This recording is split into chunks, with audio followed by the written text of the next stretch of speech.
بالحق بشيرا ونذيرا وداعيا إلى الله بإذنه وسراجا منيرا فقد قال الله تعالى في كلامه المجيد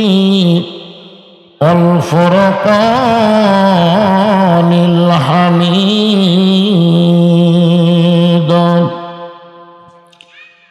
জবান খুলে সকলে পড়েন আউযু বিল্লাহি মিনাশ শাইতানির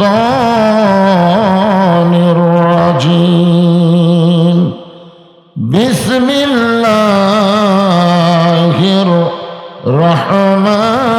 রহমানির রহিম ইন্না আ'তাইনাকাল কাউসার ফাসাল্লি লিরাব্বিকা ওয়ানহার ইন্না শানিআকা হুয়াল আবতার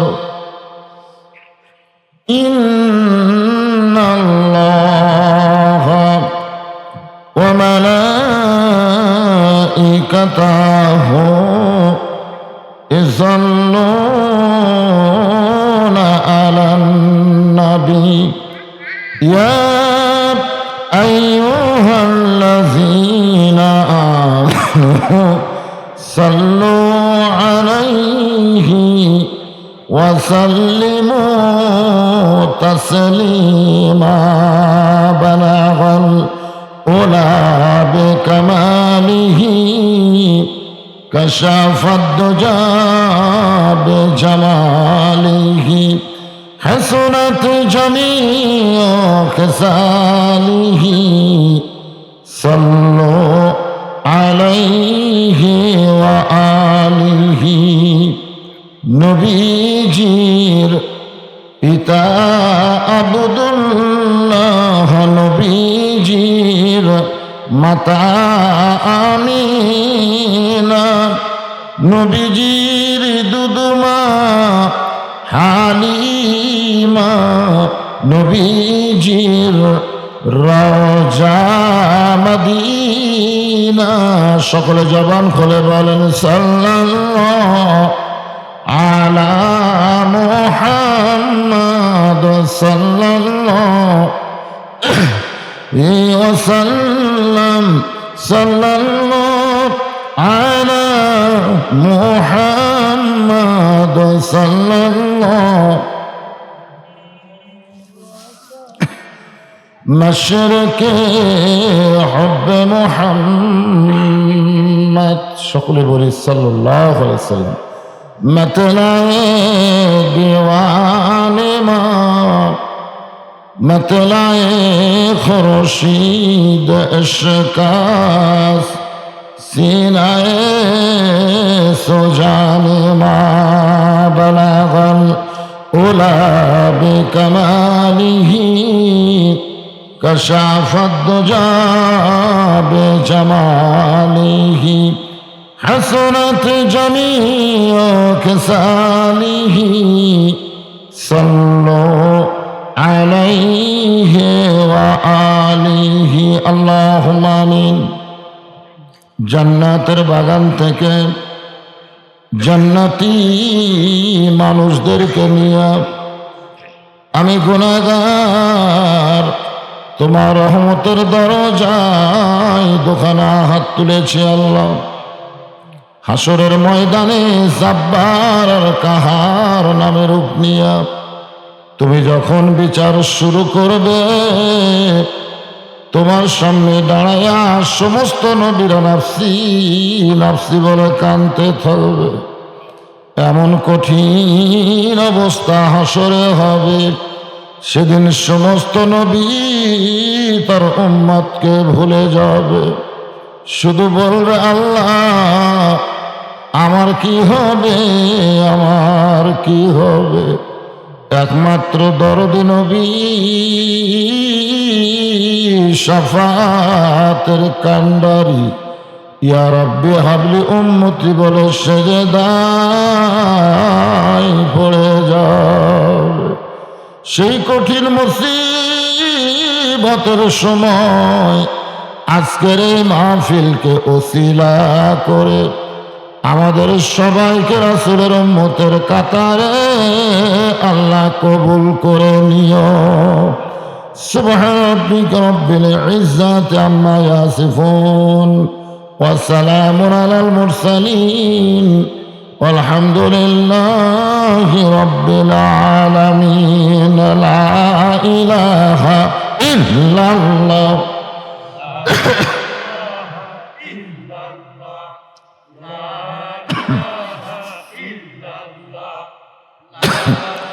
লা ইলাহা ইল্লাল্লাহ। সকলে জবান খোলে আল্লাহর জিকির করতে তো শরম নাই। লা ইলাহা ইল্লাল্লাহ লা ইলাহা লা ইলাহা ইল্লাল্লাহ। যারা দিলে আছে আল্লাহর ভয় করোনা কোনো ভয় নাই। যার দিলে আছে আল্লাহর ভয় আল্লাহ আল্লাহ সব সময় আহারা নিদ্রা ভালো লাগে না এই দুনিয়া ভালো লাগে না ভালো লাগে শুধু আল্লাহ জোরে লা ইলাহা ইল্লাল্লাহ লা ইলাহা ইল্লাল্লাহ লা ইলাহা লা ইলাহা ইল্লাল্লাহ লা ইলাহা ইল্লাল্লাহ লা ইলাহা ইল্লাল্লাহ বলো রে পাগল মন লা ইলাহা ইল্লাল্লাহ বলো রে পাগল মন।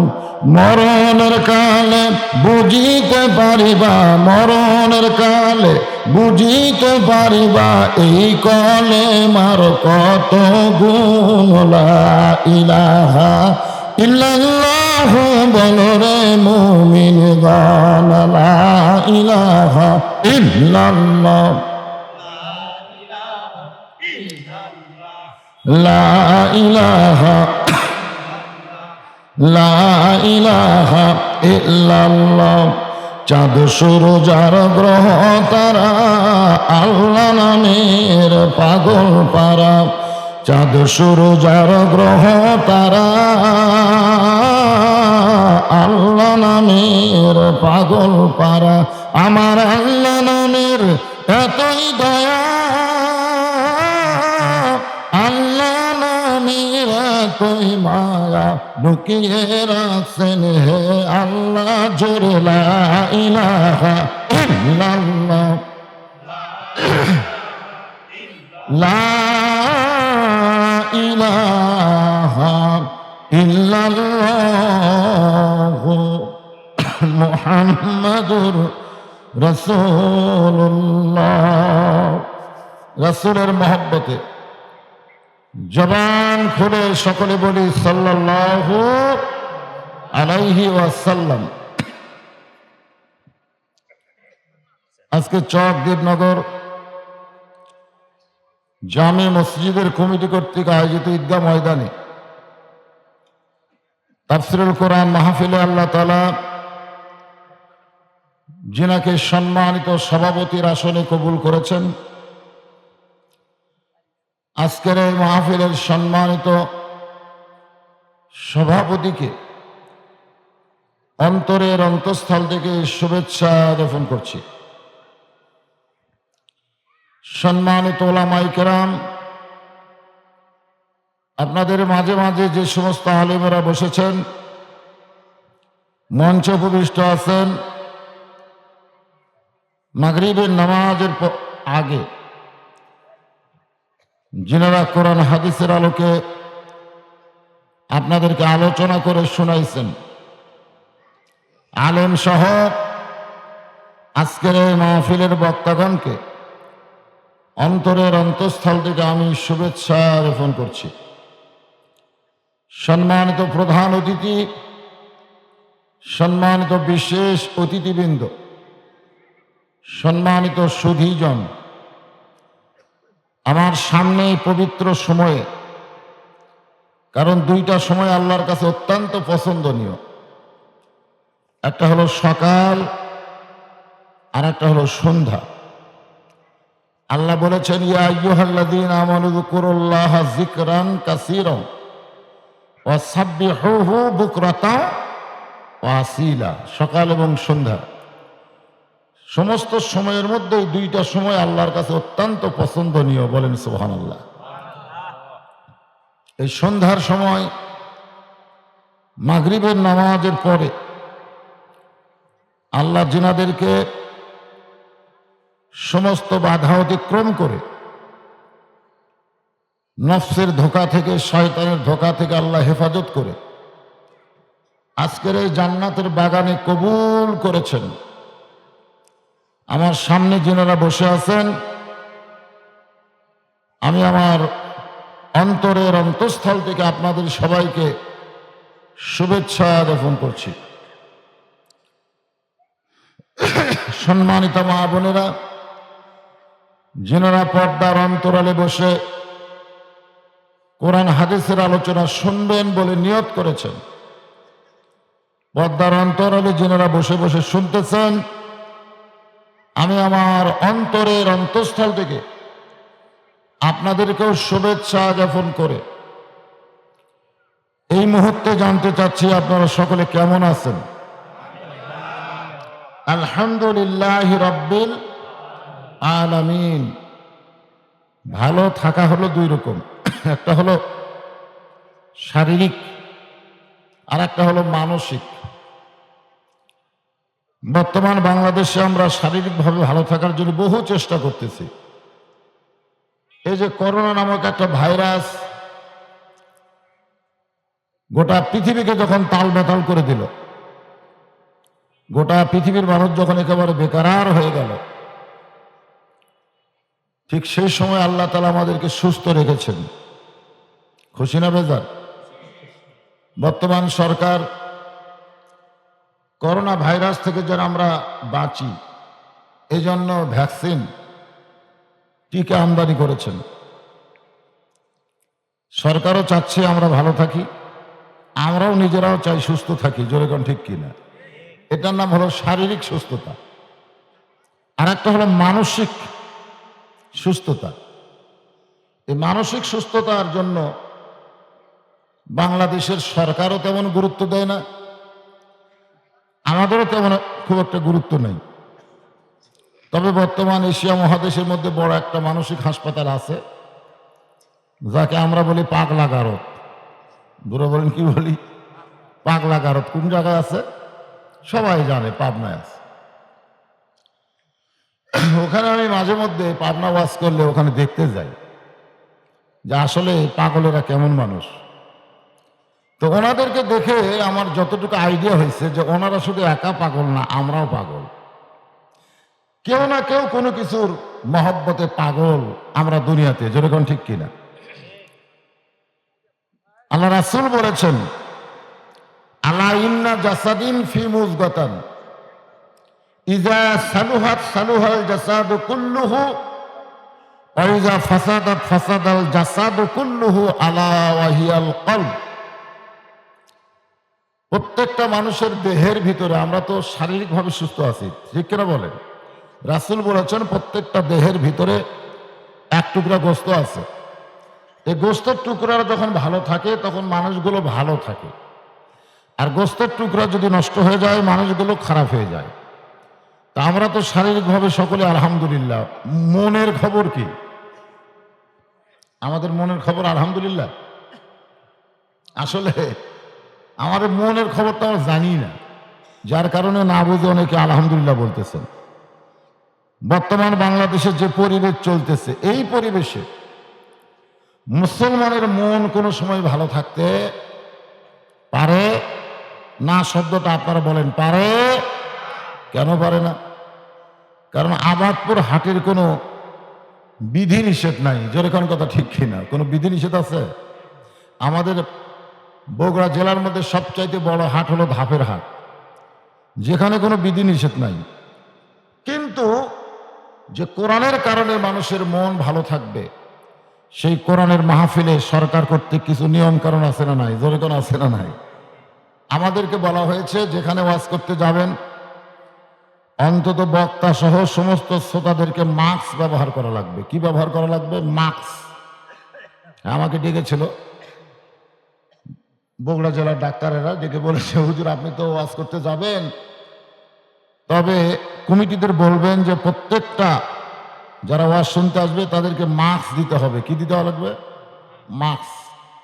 আর 2 নম্বর শর্ত হলো স্বাস্থ্যবিধি মেনে বসা লাগবে। স্বাস্থ্যবিধি বোঝেন আপনারা? আপনার কাছে কাউকে কাজ হবে না, অন্তত 1 ফুট ফাঁকে ফাঁকে বসতে হবে। এই 2টা শর্ত প্রথম দেওয়া হয়েছে। তো মাশাআল্লাহ, বক্তারও মুকুট নাই, আপনাদেরও মুকুট কি নাই? মাস্ক নাই। আর সন্ধ্যার মাহফিলে স্বাস্থ্যবিধি মানা খুব কঠিন। এখন তো আপনারা দেখতেছেন এই কয় লোক, দেখবেন 8 ঘন্টা পরে এমন অবস্থা হয়ে গেছে যে খালি বলা লাগবে চাপেন চাপেন। জোরে কোন কথা ঠিক কিনা? তাহলে 2টার একটাও মানা কি কয় সম্ভব হচ্ছে? এখন যদি প্রশাসনের লোক আসে, যে কোনো মুহূর্তে মাহফিল বানচাল করে দিতে পারে, কারণ কোরআনের মাহফিলের কিছু বিধি নিষেধ আছে। জোরে কোন আছে না নাই? কিন্তু আবাদপুর হাটে কথা কয় না কেন? ধাপের হাটে, শহরে, বন্দরে কোনো জায়গায় নাই। তো এখন 90% মুসলমানের দেশে সব কিছুই চলবে, কিন্তু কোরআনের মাহফিলে বিধিনিষেধ মানা লাগবে। এই কারণে মুসলমানের মন কোনো সময় ভালো থাকতে পারে না। এখন বলেন মানসিকভাবে আপনার কেমন আছেন? এর খালি আলহামদুলিল্লাহ বলা যায়, নাউজুবিল্লাহ কোয়া যায় না? যেখানে আলহামদুলিল্লাহ চলে না সেখানে কি বলা লাগে? আর একটা বলা লাগে ইন্নালিল্লাহ। কি বলা লাগে? ইযা আসাবাতুহুম মুসিবাতুন ক্বালু ইন্না লিল্লাহি ওয়া ইন্না ইলাইহি রাজিউন। আল্লাহ বলেছেন যখন তোমাদের উপরে কোনো বিপদ আপদ মুসিবত আসবে তখন ক্বালু তোমরা বলবে ইন্না লিল্লাহ। তাহলে কোরআনের মাহফিলে বিধি নিষেধ, এটা কি রহমত না বিপদ? কথা কয় না। তাহলে কি বলবেন? আলহামদুলিল্লাহ, ইন্না লিল্লাহ। এখন বলেন আপনাদের মনের খবর কি? সবাই বলে কি মন কারো ভালো আছে নাকি? না, শারীরিকভাবে আমরা ভালো আছি। আমাদের করোনা থেকে বাঁচানোর জন্য ভ্যাকসিন আইছে, টিকা আইছে। ধরেন কি আইছে? আপনারা কেউ টিকা দিছেন? দেন নাই? আপনি দিছেন? মাশাআল্লাহ। যারা টিকা দিচ্ছেন মাশাআল্লাহ, আর যারা দেননি তারা সুবহানাল্লাহ। আমি কি বললাম? যারা টিকা দিচ্ছেন তারা কি মাশাআল্লাহ, আর যারা দেয়নি তারা কি? আর টিকার চিন্তা যাদের মনের মধ্যে নাই তারা হলো আলহামদুলিল্লাহ। এখন আপনারা কোনটার মধ্যে থাকবেন? মাশাআল্লাহ, সুবহানাল্লাহ, আলহামদুলিল্লাহ। আমি কিন্তু টিকা দেওয়ার বিরুদ্ধে বলি নাই। এখন সরকার যদি আমার বিরুদ্ধে কেস করে যে আমরা ভারত থেকে ভ্যাকসিন আমদানি করলাম আর এই বক্তা ভ্যাকসিনের বিরুদ্ধে ওয়াজ করলো, আমি কি ভ্যাকসিনের বিরুদ্ধে করছি? যারা দিছে তারা মাশাআল্লাহ, এটা আপনারা আগামীকাল বলবেন। যারা দিছে তারা কি? যারা দিচ্ছে না তারা কি? সুবহানাল্লাহ। আর যার মনের মধ্যে টিকা দেওয়ার চিন্তাই নেই সে হচ্ছে আলহামদুলিল্লাহ। হ্যাঁ,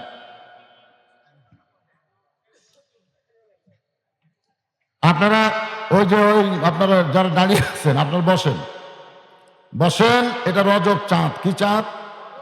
রজব মাস। এই রজব চাঁদকে খেয়াল করে আমি আপনাদের সামনে ছোট্ট একটা সূরা কাউসার নিয়ে আলোচনা করব। এই জন্য সকলে বসেন, বাবা বসেন। আসার পরে এখানে দাঁড়িয়ে থাকা যাবে না, আসার পরে বসা লাগবে। আর বসার সময় চেপে চেপে বসেন, স্বাস্থ্যবিধি মানা দরকার। আপনারা বলেন তো, আমরা যখন কোনো কাউকে মোবাইল করি তখন মোবাইল করলে প্রথম আপনি সকালে কাউকে মোবাইল করবেন, দেখবেন মোবাইলে তার সঙ্গে কল ঢোকার আগে একটা মেয়ে মানুষ কথা কয়, শুনছেন আপনারা? শুনছেন যারা মোবাইল ব্যবহার করেন, সে মেয়ে মানুষ কিন্তু সুন্দর করে একটা ওয়াজ করে। পুরুষ মানুষের জন্য মেয়ে মানুষের কণ্ঠ শোনা এটা কি সগীরা গুনাহ না কবিরা গুনাহ? কথা কয় না। আমি যে ওয়াজ করতেছি মেয়েরা কিন্তু শুনতে পারবে, মানে পুরুষ মানুষের কণ্ঠ মেয়েরা শুনলে কোনো সমস্যা নাই, কিন্তু মেয়েরা যদি ওয়াজ করে আপনারা কি শুনতে পারবেন? কথা কয় না, শুনতে পারবেন? শোনা জায়েজ না হারাম? তাহলে মোবাইলে যখন আপনি কল করতেছেন তখন একটা মেয়ে মানুষ আপনাকে ওয়াজ করতেছে যে আপনি যখন ঘরের বাইরে যাবেন তখন মাস্ক ব্যবহার করবেন, করে কি করে না? তো ঘরের বাইরে যখন যাবেন মাস্ক ব্যবহার করবেন, কিন্তু ঘরের ভিতরে যখন থাকবেন মেয়ে মানুষকে কোনোদিন কইছে যে মাস্ক ব্যবহার করবেন? কথা কয় না। শুনছেন আপনারা কোনোদিন যে সব অবস্থায় মাস্ক ব্যবহার করবেন, ভাত খাওয়ার সময় মাস্ক ব্যবহার করবেন? কি না খোলা লাগবে? উযু করার সময়? কথা কন না কেন? উযু করার সময় না সব সময়? মেয়েটা কিন্তু বলেছে ঘরের বাহিরে যখন যাবেন তখন মাস্ক পরবেন। কি জন্য পরবেন? এই যে আপনি রাস্তাঘাটে চলতেছেন, মোটর সাইকেল গেল, একটা অটো ভ্যান গেল, একটু ধুলাবালি উঠলো কি উঠলো না? সে ধুলাবালি আপনার নাকে মুখে ঢুকলো, যাদের টান ব্যারাম আছে, এজমা আছে, তাদের জন্য অত্যন্ত ক্ষতিকর। এজন্য মুখে মাস্ক থাকলে ওই সকল জীবাণু থেকে আল্লাহ পাক আপনাকে হেফাজত করবে। বলেন সুবহানাল্লাহ। কিন্তু ঘরের মধ্যে কি ধুলাবালি ওড়ে? আপনারা বলেন তো কোরআনের মাহফিল এটা কি ঘরের চাইতে খারাপ? জোরে কারণ ঘরের চাইতে ভালো না খারাপ? তো এখানে যতক্ষণ থাকবেন ততক্ষণ মাস্ক ব্যবহার করা লাগবে না। যেখানে আল্লাহ তাআলা অবারিত রহমত বর্ষণ করেন, হাদিস শরীফে রয়েছে, যেখানে আল্লাহর জিকির হয়, যেখানে আল্লাহর আলোচনা হয়, যেখানে কোরআন তেলাওয়াত হয়, ওই জায়গা দুনিয়ার সাধারণ কোনো জায়গা নয়, ওই জায়গাকে বলা হয়েছে রিয়াজুল জান্নাহ। রিয়াজুল জান্নাহ মানে বেহেশতের টুকরা। তাহলে করোনার যতই পাওয়ার থাক এই বেহেশতের টুকরার মধ্যে ঢুকতে পারবে? আপনারা কোন এখানে আশেপাশে ফেরেশতা আছে না নাই? করোনা লাত্তি দিয়ে সরে দেবে। খবরদার, এই জান্নাতের বাগানের মধ্যে কোন গজব ঢোকার পারমিশন নাই। তাহলে মাশাআল্লাহ এখানে আমরা যারা আছি আমাদের জন্য কোনো মাস্কের দরকার নাই। আবার যখন মাহফিল শেষ হবে তখন আপনারা মুখে মাস্ক পরে যাবেন, রাস্তাঘাটে কোনো সময় খালি মুখে থাকবেন না, মাস্ক পরবেন। এটা হলো সরকারের আইন। এখন আসেন, আমরা আল্লাহর প্রশংসা কেন করলাম? যে আল্লাহ তাআলা দয়া করে রহম করে আমাদেরকে মুসলমানের ঘরে মুসলমান হিসাবে কবুল করেছেন। যদি আমরা হিন্দুর ঘরে জন্ম নিতাম, একটা কথা বলতেছি, মনে করেন আমরা হিন্দুর ঘরে জন্ম নিতাম, মুসলমান হওয়া আমাদের জন্য সহজ না কঠিন? কেমন কঠিন? যার প্রমাণ হলো আল্লাহর নবীর চাচা আবু তালেব একবার দুইবার না হাজার হাজার বার নবী তার চাচাকে কলেমার দাওয়াত দিচ্ছেন। নাম তার আবু তালেব। নাম কি? নবুয়ত পাওয়ার পর থেকে নবী সবসময় চাচার দেখা হলেই বলেন, চাচা কলমা পড়ে মুসলমান হয়ে যান। চাচা একই কথা বলে না, বাপদাদার ধর্ম ত্যাগ করব না। বাপদাদার ধর্ম কি করব না? যখন আবু তালেব মৃত্যুর বিছানায় পড়ে গেল, মৃত্যুর বিছানায় পড়ে গেছে, মানে আর ওঠার কোনো শক্তি নাই, ওই সময় আল্লাহ নবী বলেন, চাচা শুধু একটা বারের জন্য বলেন লা ইলাহা ইল্লাল্লাহ মুহাম্মাদুর রাসূলুল্লাহ, আমি আপনার হাতটা ধরে জান্নাতের দরজায় পৌঁছে দেব। তাহলে চিন্তা করে দেখেন, আমাদের হাত ধরে জান্নাতের দরজায় পৌঁছানোর ক্ষমতা কার? আল্লাহর না? আল্লাহ সে হাত ধরবে আমাকে? মনের ঘরে তালা দিয়া চাবি নিয়া আছেন সাই, আমি অধম শব্দ কি তার হুকুম ছাড়া বাইরে যাই, হুকুম ছাড়া বাইরে যাই।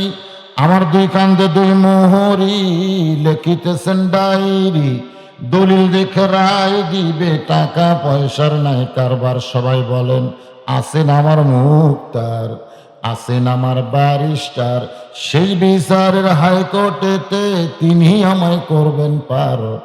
আমি পাপী, তিনি জামিনদার। এই জামিনদার কে? আল্লাহ রাসূল। জামিনদার কে? আল্লাহ যখন হাকিম হয় আসামি বানায় বিচার শুরু করবেন, ওই সময় আল্লাহর সামনে দাঁড়ানোর মতন কোনো শক্তি কারো নাই। সেই সময় আমাদের নবী আমাদের জন্য ওকালতি করবেন, আমাদের জন্য ব্যারিস্টার হবেন, আমাদের জন্য আল্লাহর কাছে যাবেন নিয়া আমাদেরকে জান্নাতের দরজা পর্যন্ত পৌঁছা দিবে। এত বড় কথা যখন নবী তার চাচারে কইলেন, চাচা উত্তর কি দিল?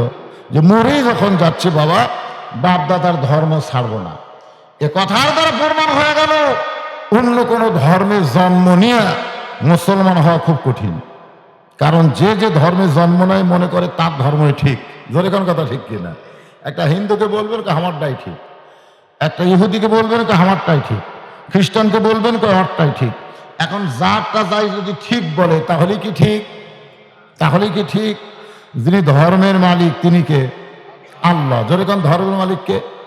সে আল্লাহ যদি বলেন অমাইয়াবতাগি গায়রাল ইসলাম দীনান ফালাই ইউকবালা মিনহু, আমি ধর্মের মালিক আল্লাহ বলে দিলাম, ইসলাম ছাড়া কেউ যদি অন্য ধর্ম গ্রহণ করে লা ইউকবালা মিনহু, সেইটা কবুল করা হবে না।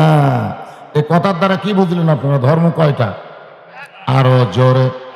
যারা বলতেছেন না তারা কি অন্য ধর্ম বিশ্বাস করেন নাকি? এখানে ফেরেশতা আছে না নাই? আচ্ছা, ফেরেশতা তো একটু উপরে আছে, কিন্তু আপনার দুই কান্দে দুটো ফেরেশতা আছে না নাই?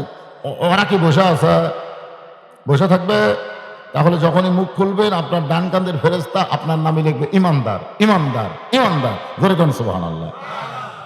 আর যদি মুখ বন্ধ করে থাকেন, যদি মুখ বন্ধ করে থাকেন, জবান আছে তারপরে মুখ বন্ধ, ফেরেশতারা কলম কামড়াবার বলবে আল্লাহ এ তো জবান খোলে না, কি লিখবো? আল্লাহ বলবেন অমিনান নাসি মাইয়াকুলু আমান্না বিল্লাহি ওয়া বিল ইয়াউমিল আখিরি ওয়া মা হুম বিমুমিনিন। ও যতই বলুক আমি আল্লাহ বিশ্বাস করি, আখিরাতকে বিশ্বাস করি, আমি আল্লাহ বলতেছি, যারা জবান খোলে না মুখ বন্ধ করে বসে থাকে ওরা মুমিন নয়, ওরা মুমিন নয়, ওরা মুমিন নয়। ফেরেশতা বলে আল্লাহ তাহলে এরা কি?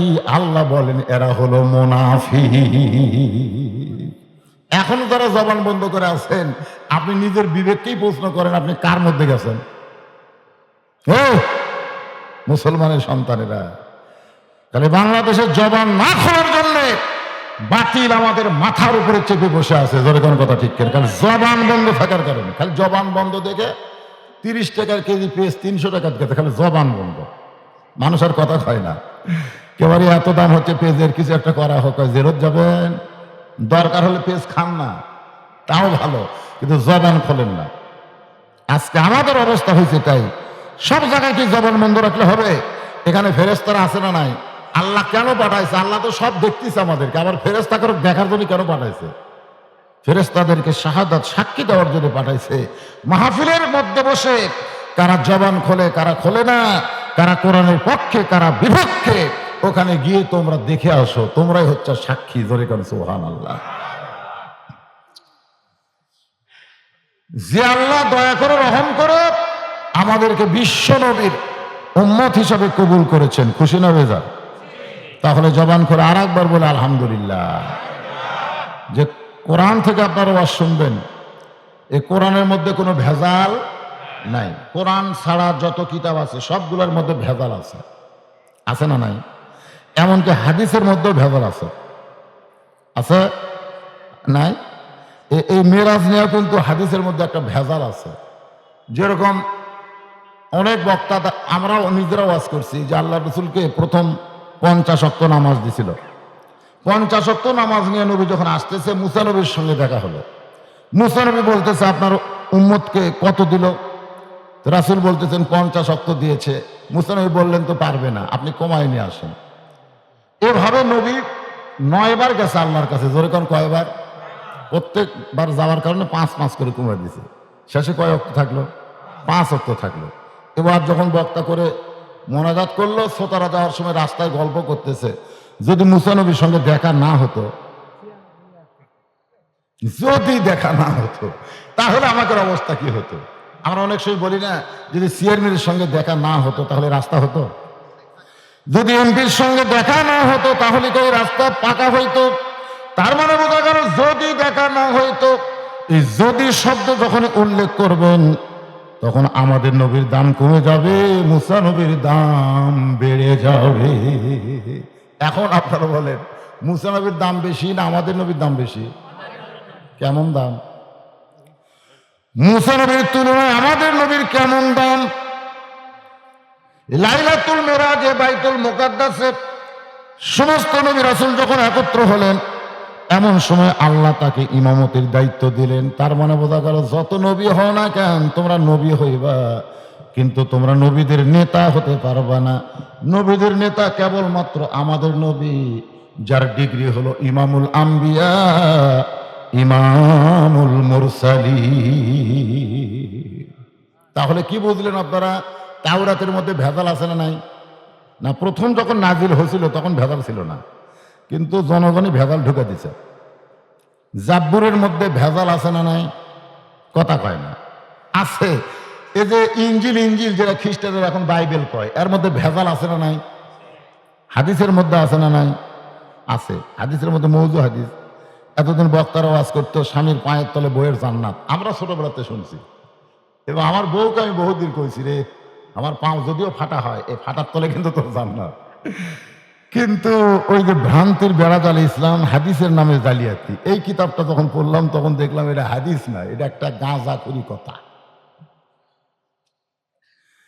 তাহলে কি বলা হয়েছে? নারীর পায়ের তলে জান্নাত, পুরুষের পায়ের তলে জান্নাত না। পুরুষ যদি বাবা হয় আর নারী যদি মা হয়, তাহলে মায়ের পায়ের তলে সন্তানের জান্নাত। এটা হলো সহি কথা। এই হাদিস দ্বারা কার দাম বাড়লো, পুরুষের না নারীর? কারণ নারী যদি মা হয়, পুরুষ যদি বাপ হয়, বাপ আর মাকে একত্র করেন, এই দুটার মধ্যে দাম বেশি কার? আরো জোরে কন, জোরসে বলেন। হ্যাঁ, তো এই হাদিসের মধ্যেও কম বেশি হয়েছে, কিন্তু শুধু একটা কিতাবে কোনো কম বেশি করার সুযোগ নাই। যে কিতাবের নাম কি? আল কোরআন। কেন নাই? কেন নাই? আল্লাহ বলেছেন ইন্না নাহনু নাযালনা যিকরা ওয়া ইন্না লাহু লাহাফিজুন। আমি নিজে কোরআনকে জিকির হিসাবে নাজিল করে কোরআন হেফাজতের দায়িত্ব স্বয়ং আমার হাতে রেখেছি। জোরে কোন সুবহানাল্লাহ। কেউ কম বেশি করবা? ঢোকো, পারছে কেউ? 1500 বছর হয়ে গেল কোরআনের বয়স, এখন পর্যন্ত একটা নুক্তা পর্যন্ত কম বেশি করার ক্ষমতা কারো হয় নাই। তাহলে সেই ভেজাল মুক্ত কোরআন আল্লাহ আমাদের হেদায়েতের জন্য দিয়েছে। প্রশংসা হবে কার? যে কোরআনের প্রথমে আল্লাহ বললেন জালিকাল কিতাবু লা রাইবা ফি হুদাল লিল মুত্তাকিন। এই কিতাবের মধ্যে কোনো সন্দেহ নাই। এই কিতাব এমন একটা কিতাব যেটা পাইকারি হারে সবাইকে হেদায়েত দেয় না। কারণ আবু জেহেলও কিন্তু কোরআন শুনছে, শোনে নাই? আপনারা কোরআন নাজিলের ইতিহাস পড়েন, সর্বপ্রথম যারা কোরআনের শ্রোতা ছিল তাদের মধ্যে আবু জেহেল ছিল 1 নম্বর। আল্লাহর নবী যখন কোরআন শরীফ তেলাওয়াত করতেন, আবু জেহেল চোরের মতন চুপি চুপি জানলার কাছে দাঁড়িয়ে ঘন্টার পর ঘন্টা কোরআন পড়া শুনেছেন এবং সকালবেলা গল্প করেছে কি সুন্দর কোরআনের বাণী, মনে হয় সারা রাত দাঁড়িয়ে দাঁড়িয়ে শুনি। তাহলে কোরআন শোনার ব্যাপারে তো আবু জেহেল কয় নম্বর ছিল? কিন্তু কোরআন মানার ব্যাপারে হায় হায়। এই জন্য আল্লাহ তাআলা আয়াত নাযিল করলেন সামিনা ওয়া তাআনা। খালি শুনলে হবে না, সেটাকে গ্রহণ করা লাগবে। আজকে বর্তমানে বাংলাদেশে আবু জেহেলের সংখ্যাই বেশি, খালি কোরআন শোনে কিন্তু কোরআন অনুযায়ী চলবার চাই না। এর সংখ্যা কম না বেশি? কথা কম না বেশি? হ্যাঁ, আজকে আমি নামাজ নিয়ে আলোচনা করব। মসজিদের উন্নয়ন, মসজিদকে নিয়ে আজকে আমরা অনেক টেনশন করি। আমার কাছে এসে বলতে যে হুজুর এত মুসল্লি হয়, মসজিদে জায়গা হয় না, তা আমরা দোতলা করার চিন্তা করতেছি। দোতলা। আমি বললাম মাশাআল্লাহ, মসজিদ দোতলা করবে, মুসল্লি এত বেশি। বলে হ্যাঁ হুজুর জায়গা হয় না। তা আমি বললাম ফজরের খবর কি? ফজরে এক কাতারে হয় না। জোহরের খবর কি? বলে কোনো মতো এক কাতার। আসরের খবর কি? কয় ফজরের মতো। মাগরিবের খবর কি? কয় হুজুর বেশি হয় 1.5 কাতার। এশার খবর কি? কয় ফজরের মতো। তাহলে তোমাদের মসজিদের মধ্যে কয় কাতার আছে? কয় 9 কাতার। তো এখন পর্যন্ত 2 কাতারই হয়নি। এখন পর্যন্ত তুমি যে বয়ান দিলা তাতে 2 কাতারে ফুল হয়নি, তাহলে দোতলা করবে কেন? তোমার দোতলা করার নিয়ত কি? বলে হুজুর ওই জুমার দিনে সবার শেষে এসে আগে যায় ওই শালাকের জন্য দোতলা। একে রাগ করছে, জুমার দিনে সবার শেষে এসে আগে যায় ওই শালাকের জন্য দোতলা করা লাগতেছে। উনি তো শালাক আছে, কিন্তু আল্লাহ তো শালাও কয়নি। আল্লাহ কি কইছে? ফাওয়াইলুল লিল মুসাল্লিন আল্লাযীনা হুম আন সালাতিহিম সাহুন। সবাই পড়েন আল্লাযীনা হুম ইরাউন ওয়া ইয়ামনাউনাল মাউন। আল্লাহু আকবার। এখন আপনারা কি ওই শালাকের জন্য ওই শালাকের নামাজের কথা শুনবেন? ওই শালা না না না, ওই নামাজটা রজব চাঁদের নামাজ নয়। জুমার নামাজ রজব চাঁদের নামাজ নয়। কথাটা বুঝলেন? জুমার নামাজ কিন্তু লাইলাতুল মেরাজে আল্লাহ রাসূলকে দেয়নি। জুমার নামাজ আল্লাহ রাসূলকে দিয়েছেন মদিনায়। সুবহানাল্লাহ বলেন। হ্যাঁ, কিন্তু এই 5 ওয়াক্ত নামাজ এইটা রাসূলকে কিন্তু মদিনায় দেওয়া হয় নাই, মক্কায় দেওয়া হয় নাই। আল্লাহর নবীকে দেওয়া হয়েছে আল্লাহর আরশের ভিতরে। সুবহানাল্লাহ। হ্যাঁ, আল্লাহর আরশে। রাসূল বললেন সাহাবীরা, এই যে দেখো ধনুক, ধনুক এরা কি দেখতেছে? ধনুক বুঝেন না? তীর, ধনুক। হ্যাঁ, তো এই ধনুক, এই ডান পাশে আল্লাহ আর বাম পাশে আমি মুহাম্মাদুর রাসূলুল্লাহ। এইভাবে আমার মেরাজ হয়েছে। ধরে কেন? সুবহানাল্লাহ। এই মেরাজের রজনীতে আল্লাহ তার নবীকে 5 ওয়াক্ত নামাজ দিলেন। সেই নামাজ সম্পর্কে বলতে গিয়া আমি আপনাদের সামনে সূরা কাউসার আলোচনা করব। ইন্না আ'তাইনাকাল কাউসার। ইন্না মানে নিশ্চয়, আ'তাইনাকা আপনাকে দান করা হয়েছে কাউসার। খুব খেয়াল করবেন, কাউসার।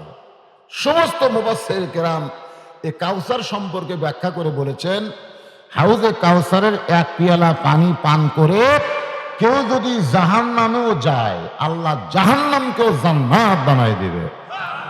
তার মানে বোঝা গেল হাউজে কাউসারের পানির পাওয়ার জাহান্নামের চাইতে এত বেশি যে পানি যদি আপনার দেহের মধ্যে একবার ঢোকে তাহলে জাহান্নামের আগুন আপনার দেহে আর লাগবে না। আপনি যেদিকে যাবেন মুসা নবীর মতো নীল দরিয়া যেমন রাস্তা হয়ে গেছে, ওই জাহান্নামটাও আপনার জন্য ফাঁকা হয়ে যাবে। সুবহানাল্লাহ কান না কান? কত বড় কথা! হাউজে কাউসারের পানি পান করে কেউ যদি, আসলে যারা হাউজে কাউসারের পানি পান করবে তারা জাহান্নামে যাবে না। যদি যায়, আমাদের বাংলাদেশে একটা, আমাদের মধ্যে এরকম একটা ঈমান আছে, আল্লাহ যদি জাহান্নাম দেয়, কোন এরকম আছে না নাই? এরা কিন্তু আমাদের মুসলমানের মধ্যে এই সন্দেহ বেশি। হিন্দু বৌদ্ধ খ্রিস্টানদের কোনো সন্দেহ নেই। একটা হিন্দুকে বলেছিলাম মরলে কোথায় যাবো? স্বর্গে যাব। স্বর্গে, স্বর্গে মানে তো জান্নাত। একজন মুসলমানকে বলেছিলাম মরলে কোথায় যাবো? কবরে যাব। আমরা মুসলমান মরলে কবরে যাব, আর একটা হিন্দু মরলে স্বর্গে যাবে। ওর বিশ্বাস হলো মরা মাত্রই ও জান্নাত যাবে, আর আমরা বলি মরার পরে কবরে যাব। আসলে কবরে আমার দেহ যাবে, আমার প্রাণ পাখি কিন্তু কবর হবে না। ইল্লি নামক জান্নাতের বাগানে আল্লাহ তারে স্বাধীনতা দিয়ে দিবে। আমার ভিতরের যে রুহুটা আছে, এই রুহুটা যাবে ইল্লিন নামক জান্নাতের বাগানে। যতদিন কিয়ামত না হবে আমার দেহ থাকবে কবরে, আর আমার রুহু থাকবে ইল্লিন নামক জান্নাতের বাগানে। তবে মাঝে মাঝে রুহুকে আল্লাহ ছুটি দেয়, সে কবরে আসতে পারে মাঝে মধ্যে, এটা সব সময় না। যখন কোনো ছেলে বাবার কবরের পাশে দাঁড়ায়, তখন রুহু ইল্লিনে থাকলেও আল্লাহ বলতেছে, দেখ তোর সন্তান এসে তোর কবরের পাশে দাঁড়াইছে, তোর জন্য দোয়া করতেছে। কোনো মানুষের নামে যখন দোয়া করা হয়, এই দোয়াগুলো আল্লাহ তার রুহে বক্সায় দেয়। জোরে কোন সুবহানাল্লাহ। আমরা অনেক সময় বলি না, আল্লাহ যা নেকি হয়েছে আল্লাহ কবরে দাও। আসলে কবরে দেয় না, দেয় রুহে। ওনার যে রুহু আছে, এই রুহের উপর আল্লাহ দিয়ে দেয়। জোরে কোন সুবহানাল্লাহ। লাইলাতুল মিরাজ আল্লাহর নবী যখন জান্নাতের মধ্যে ঢুকলেন, মানে দুনিয়ার শুরু থেকে শেষ পর্যন্ত এবং হাসরের ময়দান থেকে জান্নাত জাহান্নাম পর্যন্ত যা কিছু হবে সব কিছুই আল্লাহ নবীকে লাইলাতুল মেরাজে দেখাইছে। যার কারণে মেরাজের ওই যে আল্লাহ রাসূলের সঙ্গে আল্লাহর দিদার হয়েছে, এর সময় ছিল 27 বছর। ধরে কোন কয় বছর? এরা হচ্ছে আসল সময়। আর আমাদের দুনিয়ার সময় হচ্ছে আশা থেকে নবী পানি গড়তেছে, মানে যে উজু করে গেছে উজুর পানি গড়তেছে, যে ঘর থেকে বাড়ি হয়েছে শিকলটাও লড়তেছে, এখন পর্যন্ত লড়াই বন্ধ হয়নি। এর ভিতরে কত বছর গেল? অনেকের ধারণা এটা একটা গাঁজাখুরি কথা, অনেকের ধারণা এরকম, যারা বর্তমান ডিজিটাল বুদ্ধি নিয়ে থাকে তারা বলবে এটা একটা হলো। এ বক্তারা 27 বছর কেমনে হয়? আপনারা বলেন, আমেরিকার প্রেসিডেন্ট বর্তমান জো বাইডেন ও যদি বলে আমি বাংলাদেশের প্রধানমন্ত্রীর সঙ্গে দেখা করব, বঙ্গভবনে যাব, বিমানবন্দর থেকে বঙ্গভবনের রাস্তায় কোনো গাড়ি ঘোড়া থাকা চলবে না, শুধু আমার গাড়ি যাবে।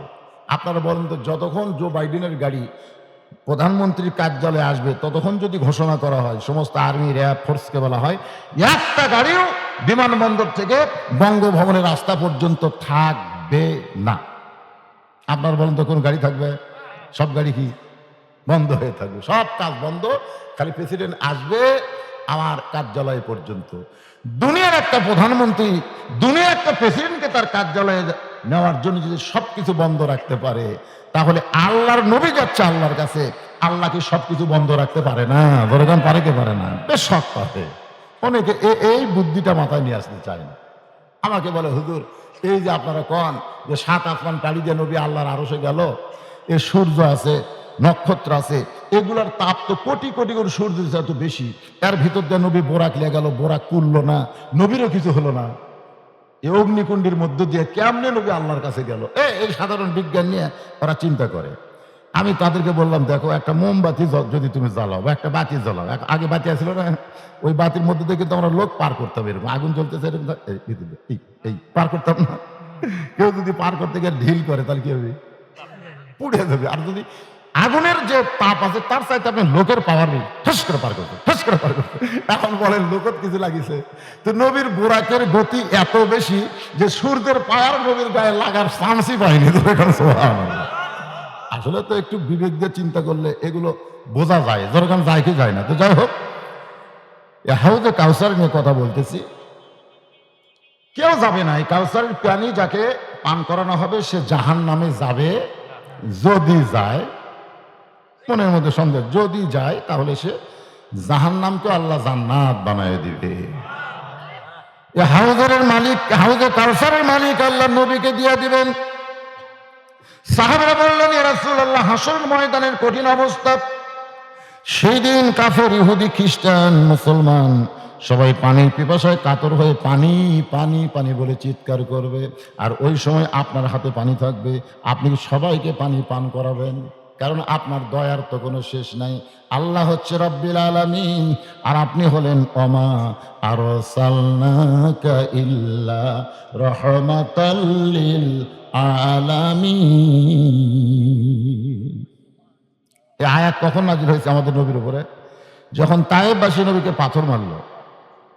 আমি নিজের চোখে ওই জায়গাগুলো দেখছি। প্রথম নবী যখন পড়ে গেলেন, মানে শরীর এত দুর্বল হয়ে গেল, পাথরের আঘাতে নবী পড়ে গেলেন, তখন তায়েফের মুরব্বী যারা, বুড়া যারা, এরা চিল্লায় বললো, রে যুবকেরা, তোদের হাতের শক্তি কি কমে গেছে না তায়েফের পাথর কমে গেছে? ওই মুরব্বীর উৎসাহে যুবকগুলো আবার নবীকে পাথর মারা শুরু করলো। নবী পা হেঁচড়ায় হেঁচড়ায় দ্বিতীয় জায়গায় গিয়ে আবার বসে পড়লেন। নবীর গা দিয়ে রক্ত ঝরতেছে, কপাল দিয়ে ধরতেছে, পিঠ দিয়ে ঝরতেছে, এত পাথর মারছে আল্লাহর নবীকে। মুরব্বীর আবার বললো, রে যুবকেরা, তোদের হাতের শক্তি কমে গেছে না তাইফে পাথর নাই? আবার তারা মারা শুরু করলেন। নবী তৃতীয় জায়গায় বসে পড়ে বললেন, যুবকেরা রে, শিশুকালে মইরা গেছে মা, গর্ভে থাকতে মরছে পিতায়, আমি চোখে দেখি না। আল্লাহ নবী যখন বললেন, বাবাজিরে এত মারিস কেন, আমার অপরাধ কি? সমস্ত যুবকরা বলে, আপনাকে আমরা মারতেছি না, আমাদেরকে মারানো হচ্ছে। আমরা আপনাকে মারতেছি না, আমাদেরকে মারানো হচ্ছে। যেরকম প্রথম যখন আমাকে পুলিশরা গ্রেপ্তার করলো, পুলিশের গাড়িতে তোলার পরে এসআই সাহেব কাঁদতেছে। আমি বললাম, ভাই কাঁদেন কেন? বলে, হুজুর আপনাকে গ্রেপ্তার করে চোখে পানি আসতেছে। আমি বললাম, কেন? আমার দোষ আছে তো, ধরে নিয়ে যান। কয়, না হুজুর, আমরা হলাম হুকুমের গোলাম, আমাদের মন কখনো চায় না যে আপনার অর্ডার, এই উপরের অর্ডার। ধরে এখন কার অর্ডার? তো যুবকেরা কি পাথর মারতেছে না মারানো হচ্ছে? যুবকের কোনো দোষ আছে? কোনো দোষ নাই। যুবকেরা নবীর চেহারা দেখে, রক্তাক্ত দেখে তারা কান্না শুরু করে দিলেন। ওই সময় আল্লাহ নবী দুই হাত তুলে বললেন, মাবুদ, যারা আমাকে পাথর মারালো আর যারা মারলো তাদের সকলকেই তুমি হেদায়েত দাও। যারা মারালো এবং যারা মানলো। জায়েদ এসে বলে, হুজুর আপনি কি মানুষ নাকি? আপনি মানুষ? যারা আপনাকে এত মারলো তাদের জন্য আপনি জান্নাতের দোয়া করতেছেন, হেদায়েতের দোয়া করতেছেন।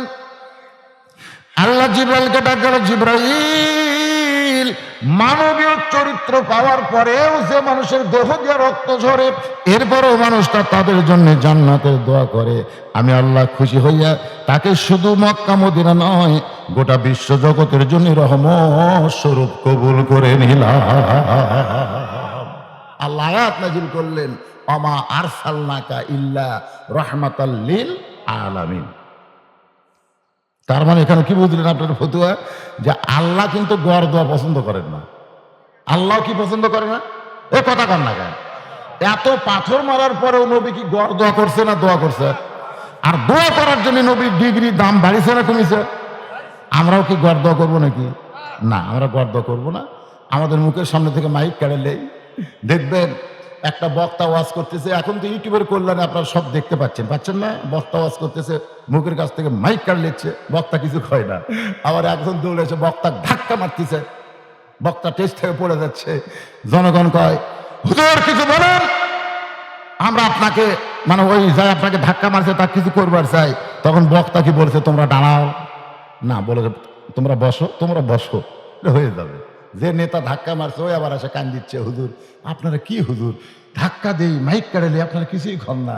তখন বলে, বাবা আমরা হলাম নায়েবে রাসূল, আমরা হলাম রাসূলের ওয়ারিস, আমরা তোমাদের মতো নয়তো, আমাদেরকে ধৈর্য ধারণের শিক্ষা দিয়েছে আল্লাহ নবী। ধরে কোন কথা ঠিক কিনা? কারণ আল্লাহ কোরআনে বলেছেন, লাকাদ কানা লাকুম ফি রাসূলিল্লাহি উসওয়াতুন হাসানাহ। সফলতা যদি অর্জন করতে চাও নবীর আদর্শ তোমরা গ্রহণ করে নাও। আজকে যারা কোরআনের ময়দানে ওয়াজ করে, যারা কোরআনের দল করে, তারা কিন্তু নিজের আদর্শ নয়, তারা নবীর আদর্শ অনুযায়ী চলে। জোরে কোন ঠিক? হ্যাঁ। আপনি কি মনে করতেছেন যে কোরআনের পক্ষে লোক নাই? হ্যাঁ, কোরআনের কর্মী নাই? আছে না? না, হ্যাঁ, ওই কর্মীরা মাঝে মধ্যে নেতা কয়, নেতা একটু হুকুম দেন তো, এ নির্যাতনা সহ্য করা যায় না, অফিস বন্ধ, মিছিল বন্ধ, হরতাল বন্ধ, সব বন্ধ। এখন আমাদেরও তো গুণ করবার চাই কিছু একটা ক্ষণ। নেতারা বলে, ইন্নাল্লাহা মাআস সাবিরিন। আল্লাহ বলেছেন, ওয়ালা নাবলুওয়ান্নাকুম বিশাইয়্যিম মিনাল খাউফি ওয়াল জুই ওয়া নাকসিম মিনাল আমওয়ালি ওয়াল আনফুসি ওয়াস সামারাতি ওয়া বাশশিরিস সাবিরিন। এখন বাচ্চা হবে, মনে করেন বাচ্চা হবে, কোনোদিনও বাচ্চা হয়নি, এটা প্রথম বাচ্চা হচ্ছে একটা মায়ের, এরকম নাই তো? প্রথম বাচ্চা কি বাচ্চার বেদনা বোঝে? ওই তো কোনোদিন প্রসব করেন, এটাই প্রথম। কেবল প্রসব বেদনা শুরু হচ্ছে, ওরে বাবার চিল্লা চিল্লি, গলার দই দেবো রে, বিষ খাবো রে, ওই জীবনে রাখবো না রে, চিল্লাচ্ছে। তখন দাদি নানি খেলে হাসতেছে, তোকে আমি মরে যাচ্ছি বিষের বেদনায় আর আপনার হাসেন কেন? বলে, তোর মতো আমরাও চিল্লাছি। একটু ধৈর্য ধর, দাঁতের উপর দাঁত দে, একটু ধৈর্য ধর, লব চাপে ধর, দাঁত দে, লব চাপে ধর, একটু কষ্ট কর। ইন্নাল্লাহা মাআস সাবিরিন। ধৈর্যশীলদের ঝুঁকি আছে। তখন চিল্লা বাদ দেয়, দাঁতের উপর দাঁত দিয়ে পাকতেছে না, কপাল ঘামা যাচ্ছে, বুক ঘামতেছে। কিছুক্ষণ পরে একটা বাচ্চা এসে গেছে। গোসল টোসল করে মায়ের কাছে যখন দেয়, মা ওকে আগায় লিয়ে ওই জিভা বের করে বাচ্চার কপালে চুমু খায়, মুসকি মুসকি হাসে। দাদি নানি বলতো, তুই না গলার দড়ি দিবার চাইলি, তুই না জীবন দিবার চাইলি, এরই জন্য তোর এত কষ্ট হলো। তোর সামনে দিলাম রাত্রি মাইরা ফেলা না দিয়া তার কপালে চুমা কেন খাস? ও তখন কান্দের বলে, দাদি কষ্টের পরে এত শান্তি আগে বুঝি নাই। আজকে যারা বাংলাদেশে আল্লাহর কোরআনের পক্ষে কোরআনের কথা বলে, যারা কোরআনের আন্দোলন করে, তাদের উপর নানা রকম কষ্ট আসতে পারে। এই কষ্টের মধ্যে বাচ্চা প্রসবের মতন তাদের ধৈর্য ধারণ করা লাগবে। একদিন দেখতে পাবেন সকালের সূর্য আল্লাহর কোরআনের সূর্য হয়ে গেছে। জোরে বলেন কথা ঠিক?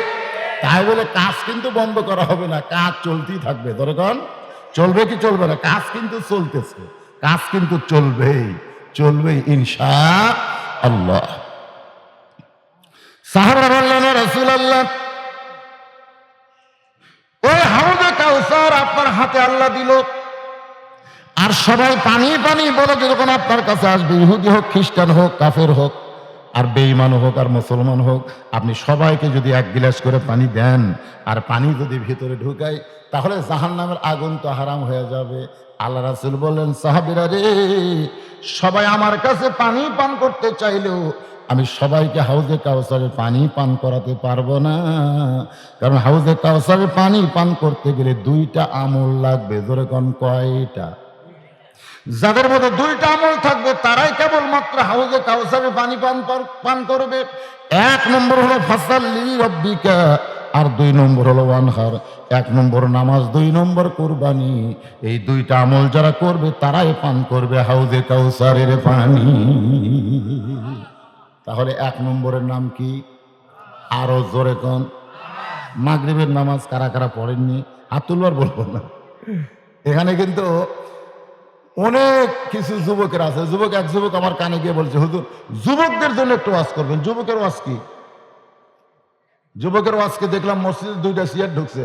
আপনাকে রে এই মসজিদের 2টা চেয়ার দেখলাম, এই মুরব্বী এক চেয়ারে বসে নামাজ পড়লো, আর একটা মুরব্বী, 2 মুরব্বী 2টা চেয়ারে বসলো। আপনারা কি জানেন যে জামাতে নামাজ পড়া সকলের জন্য শর্ত নয়? সবাই যে মসজিদে নামাজ পড়া সকলের জন্য ফরজ, কিন্তু জামাতে নামাজ পড়া সকলের জন্য কি নয়? এ কথা কম না কেন? সকলের জন্য কি নয়? ফরজ। কে জামাতে নামাজ পড়া কি ফরজ? তাই ওয়াজিব, কিন্তু সকলের জন্য না। কেবলমাত্র সুস্থ সবল মানুষের জন্য জামাতে নামাজ পড়া ওয়াজিব। অসুস্থ ব্যক্তির জন্য জামাত পড়া লাগবে না, নামাজ পড়বেন। আপনি যদি দাঁড়িয়ে না পড়েন বসে পড়বেন, বসে না পড়লে শুয়ে থেকে পড়বেন, শুয়ে থেকে না পড়লে ইশারার দ্বারা পড়বেন। পড়ার কথা আছে না? যেরকম আছে না? আছে। হ্যাঁ, আপনি শুয়ে থেকে ইশারার দ্বারা পড়েন। কিন্তু আপনি যখন দাঁড়াবার পারবেন না, তখন আপনাকে আর জামাতে যাওয়া লাগবে। কথা কয় না? জামাতে যাওয়া লাগবে। আপনি যখন চোখে কম দেখেন, কানে কম শোনেন, মাজা ঠিক মতো চলে না, আপনার বয়স 60-এর বেশি হয়ে গেছে, তখন সরকার বলতেছে তোকে আর চাকরি করা লাগবে না, তুই বসে বসে বেতন খা। যেরকম কথা ঠিক কিনা? তা আপনি বলেন সরকারের দয়া আছে, আল্লাহর দয়া নেই? যৌবন যারা আল্লাহকে দিবে, বুড়া বয়সে আল্লাহ তাদেরকে পেনশনের সব দিয়ে দিবে। যেরকম সুবহানাল্লাহ। তো এই জন্য দেওয়া লাগবে। আল্লাহ কি যৌবন না বুড়া? যেরকম যৌবন না বুড়া? যৌবন। এই জন্য রাসূল বলেছে, হাসরের ময়দানে যখন আল্লাহর সামনে আমরা দাঁড়াবো, নবী নিজের কথা বলেছেন, হাসরের ময়দানে আল্লাহর সামনে যখন আমরা দাঁড়াবো, আল্লাহ তখন বলবে, তোমার শৈশবকালের কোনো হিসাব দেওয়া লাগবে না, তোমার বুড়াকালের কোনো হিসাব আমি নিব না, শুধু যৌবনকালের হিসাব দাও আর জান্নাতে যাও। তাহলে কি কালের হিসাব? এ কথা কর না কেন? কি কালের হিসাব? তাহলে নামাজটাকে কি কোন সময়ের ইবাদত? নামাজ। হ্যাঁ, খুব খেয়াল করবেন। নামাজ কিন্তু এই যে বুনিয়াল ইসলামিক খামসেন, ইসলাম 5টা ভিত্তির উপর দাঁড়িয়ে আছে। তার মধ্যে 1 নম্বর হলো ইমান। দরকার 1 নম্বর কি? ইমানের পরে কি? নামাজ। ইমানের পরে নামাজ। আল্লাহ রাসূল বলেছেন, লা সালাতা। লা সালাতা মানে যার নামাজ নাই, লা ইমানা, তার ইমানও নাই। যার কি বুঝলেন আপনারা? যার নামাজ নাই তার কি নাই? তাহলে 2 নম্বর যদি না থাকে, 1 নম্বর থাকবে? 1 নম্বর থাকবে। দেখেন, 1 নম্বর হচ্ছে ইমান। এরপরেই বলা হচ্ছে বাইনাল আবদি ওয়াল কুফরি তরকুস সালাত। বান্দার কাফের মধ্যে পৃথক করার জিনিসটার নামই হলো নামাজ। যে নামাজ পড়বে সে আল্লাহর বান্দা হবে, আর যে নামাজ পড়বে না সে কি হবে? কাফের। ধরে কোন কি হবে? আপনার হাদিস শুনতেছেন, বাইনাল আবদি ওয়াল কুফরি, মানে বান্দা আর কাফের, এই 2টার মধ্যে পৃথক করার জিনিসটার নাম কি? নামাজ। নামাজ যারা পড়বে তারা আল্লাহর বান্দা হবে। আল্লাহ বলেছেন, ফাদখুলি ফি ইবাদি ওয়াদখুলি জান্নাতি। যে আমার নামাজ পড়লো সে শুধু নামাজ পড়লো না, সে জান্নাতের মধ্যে প্রবেশ করলো। আহা, এখন যারা মাগরিবের নামাজ পড়েননি, সামনে এশার নামাজ আছে না নাই? তো এশার থেকে কি করবেন? না, যারা পড়ছেন তারকে কথা বলতেছি না, যারা পড়েননি তারকে ধারণা কি? তারকে ধারণা হলো যে না এখন তো আর মরতেছি না, মরার আগে ঠিক হবো, মরার আগে ঠিক হবো। অনেক লোক কিন্তু তৌবা করে না, এখনই তৌবা করে খারাপ বাধ্যম করে আর একটু বয়স হোক। আল্লাহ রাসূল বলেছেন আমি নবী দৈনিক 70 বারের বেশি তৌবা করি, আমি নবী। সাহার বললেন ইয়া রাসূলুল্লাহ, আপনার জীবনের আগেও কোনো পাপ নাই, পিছনেও কোনো পাপ নাই, এরপর আপনি এত তওবা করেন কেন? আল্লাহ রাসূল বললেন আমি কতদিন বাঁচবো, কোন সময় মরবো এটা আমি জানি না, তবে আমার মৃত্যুটা যেন তওবার উপরে হয়। তাহলে এরকম কি সময় দেওয়া যাবে যে এখন তওবা না আরো পরে করব? তওবা মানে কি ফিরে আসা। এখন মসজিদে আসবো না, পরে আসবো। মসজিদে আসার নামে হলো তওবা। জোরে করেন সুবহানাল্লাহ। তাহলে যে কোনো সময় আমাদের মৃত্যু আসতে পারে, দরকার পারে কি পারে না? এই জন্য একটা গজল আছে, কিন্তু যেদিন ডাক পড়িবে, সবাই বলেন কিন্তু যেদিন ডাক পড়িবে, কবর মাঝে যাইতে জোগাড় কিছু করছো বন্ধু, তার মাঝে বিছাইতে। এটা করলে কি গুনাহ হবে নাকি? আমি 1,00,000 কই, আপনারা গুনগুন করেন না কেন?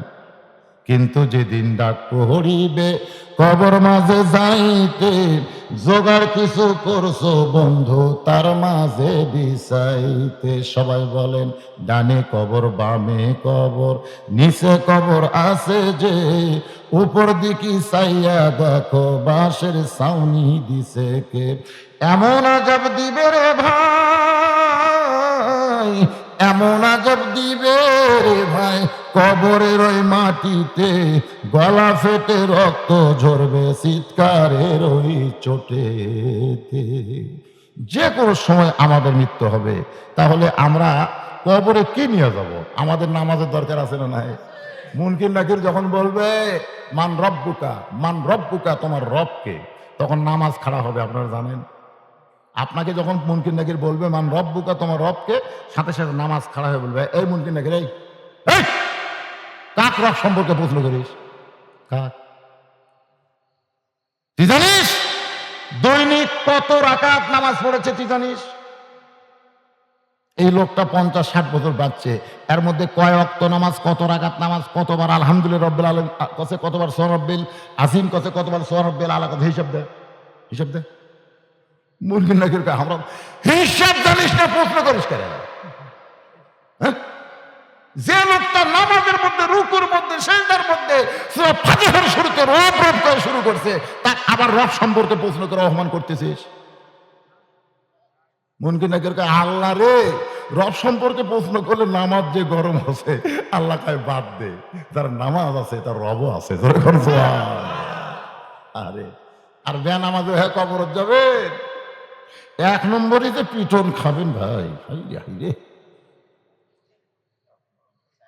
কারা কারা মাঠে পড়েনি? মসজিদের উন্নয়ন করবে? মসজিদের উন্নয়ন কি খালি টাইলস লাগান, টাইলস লাগান? এসব 2 নম্বরের যত যুবক আছে, প্রত্যেকটা যুবক 5 ওয়াক্ত নামাজ মসজিদে হাজরা দেওয়ার দরকার আছে না নাই? এ দরকার আছে না নাই? এটাই হলো মসজিদের উন্নয়ন। 1 নম্বর হলো নামাজ। আল্লাহ রাসূল বলেছেন মান তারাকা সালাতু মুতাম্মিদান। কত বড় কঠিন হাদিস দেখেন, মান তারাকা সালাতু মুতাম্মিদান ফাকাদ কাফারা, মুত্তাফাকুন আলাই। বুখারী এবং মুসলিম শরীফের মধ্যে হাদিসখানা রয়েছে। ইচ্ছা করে কেউ যদি ফজরের নামাজ বাদ দেয়, এই 5 ওয়াক্তের কথা নাই, 1 ওয়াক্ত। কয় ওয়াক্ত?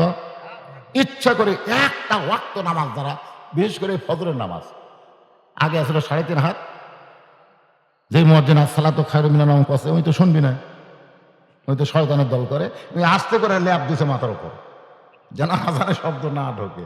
তো ল্যাপ মাথার উপর দিলে পায়ের খবর কি? পাও তো বার হবে, আর বুদ্ধি আছে, পাওটাই নিয়ে না বুকের সঙ্গে চাপা থাকছে। আপনি বাইরে থেকে মনে করবেন চাউলের বস্তা ঢাকছে, চাউলের বস্তা, কিনা আগাও নাই পাছাও নাই, গেল কোথায় রে?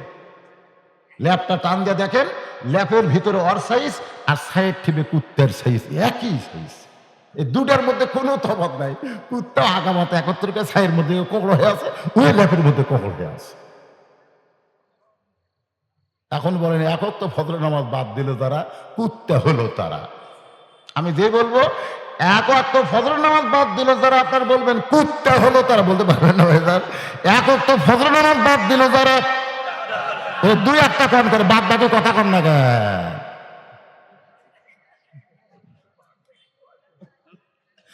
লাইলাতুল মিরাজ আল্লাহ যখন নবীকে ফজরের নামাজ দেয়, ফজরের 2 রাকাত নামাজ নেওয়ার সময় নবী বলতেছে, মাবুদ গো, এই যে রাতের অন্ধকারে যখন সূর্য উদয় হবে তার আগে হলো মজার ঘুম। জোরে কোন কি ঘুম? আসলে গোটা রাতের ঘুম কিন্তু ফজরের সময় তো ধরে। জোরে কোন কথা ঠিক কিনা? এই মজার সময়ে, আরামের সময়ে যারা শীত বর্ষা মানবে না, অজু করে মসজিদে রওনা দেবে, এই ফজরের 2 রাকাত ফরজ নামাজ জামাতে পড়ার জন্য এদের রেজাল্ট কি? এদের পুরস্কারকে আল্লাহ বলেন, হাবিব, আদম নবী 350 বছর কাঁদার পরে যখন তওবা কবুল হলো, তখন আমি আল্লাহর শুকরিয়া তান 2 রাকাত নামাজ আদায় করেছিল। ওই 2 রাকাত নামাজ আমি আল্লাহর এতই ভালো লাগছে গো, সেই 2 রাকাত নামাজ আপনার উম্মতকে ফজরের ফরজ হিসেবে দিয়ে দিলাম। আপনার উম্মতেরা ফজরের ফরজ 2 রাকাত যখন জামাতের সঙ্গে আদায় করবে, আদম নবীর সমপরিমাণ সওয়াব আমি আল্লাহ তারে দিয়া দিব। লাইলাতুল মিরাজে নবী তাকবীর দিলেন, আল্লাহু আকবার, আল্লাহু আকবার। আল্লাহ, এই খবর যদি আমার উম্মতকে দেই যে ফজরের 2 রাকাত নামাজ জামাতে পড়লে আদম নবীর সমান সওয়াব, আমার বিশ্বাস আমার যারা উম্মত হবে এদের জীবন যাবে, কিন্তু ফজরের নামাজ বাদ দিবে না। এই নবী কিন্তু এখানে একটা শর্ত দিয়েছে, আমার যারা উম্মত হবে, আমার যারা উম্মত। এখন সেই নবীর হাউজে কাউসারের পানি পান করবেন ফজর বাদ দিয়া? যারা নামাজ পড়ে না এরা কয় হুজুর আর কেউ আর জানে না কেরা, হ্যাঁ এসাই কয় বিলকিস রানী কিচ্ছা করবেন, খালি সাইড মারা আওয়াজ শুনবে, সাইড মারা আওয়াজ, সাইড মারা আওয়াজ শুনবে, ওর গাওয়াত লাগবে না। এটা এটা রজব চাঁদ বাজান, এটা হলো নামাজেরই মাস। ধরে কোন কথা ঠিক কিনা? এই মাসের পরে আসবে সাবান, খালি পরিষ্কার করো, তারপরে রোজা ধরো। এই দরজা ভিন করেন কেন? দরজা কোনো খাড়ায় থাকার জায়গা, দরজা খালি ফাঁকা রাখার জায়গা, কোনো ভিন দেখছেন? যেই কিছু ভিন করো কেন, বাহির দিকে যাচ্ছে, বেড়ালো একটাও দরজা ঠেকে পারবেন না। না আসবে তো, বুঝতেছেন না, আসা দেখে যে বসার মতন তেমন জায়গা পাচ্ছে না। কে ভাই আপনারা একটু চাপেন না কেন ভাই? এই যে ফাঁকা ফাঁকা বলছেন আপনারা, ওই নিরাপদ দূরত্ব বজায় রেখে বলছেন, স্বাস্থ্যবিধি মানতেছেন।